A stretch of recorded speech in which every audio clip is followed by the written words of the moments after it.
Grabe, hindi pa rin ako makapaniwala na si Tanegal nating pinalaki itong si Mira at si Kel mapapa-adapt na sila ngayon.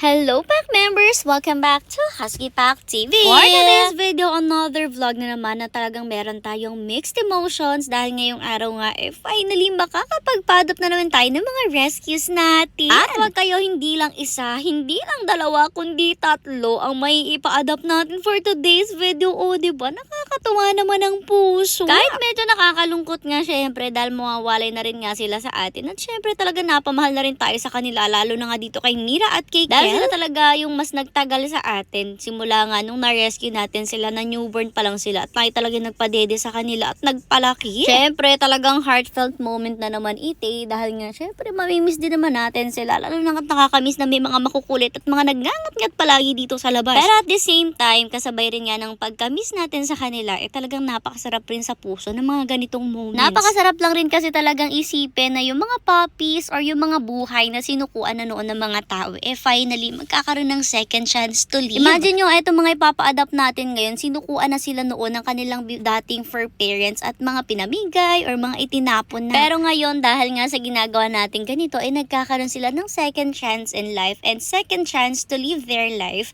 At syempre, second chance to feel a home.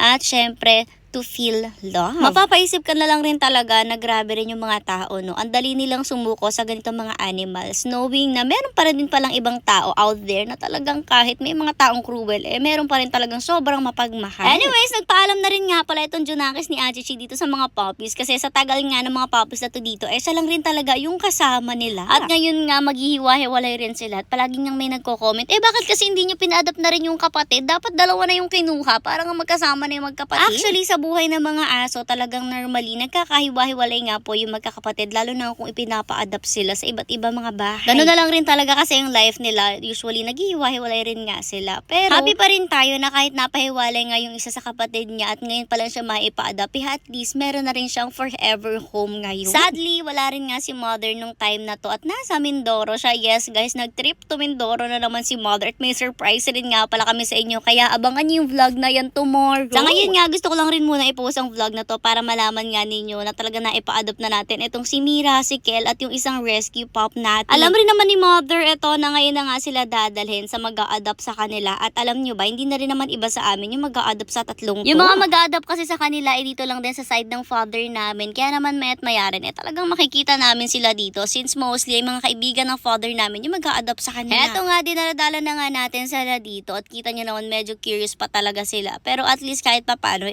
sila dahil magkakasama pa nga sila dyan. Bukas pa lang rin nga daw kasi sila kukunin ng mga owners nila dahil ginabi na nga tayo ng pagdadala dito dahil nga po nag-intindi pa tayo sa ating pack members. Huwag kayong maglala, update naman namin kayo tungkol sa kanila at bibisitahan rin natin sila soon. Sa ngayon hanggang dito na nga muna tayo. Pero still thank you Lord dahil meron na nga nag-adopt sa mga to.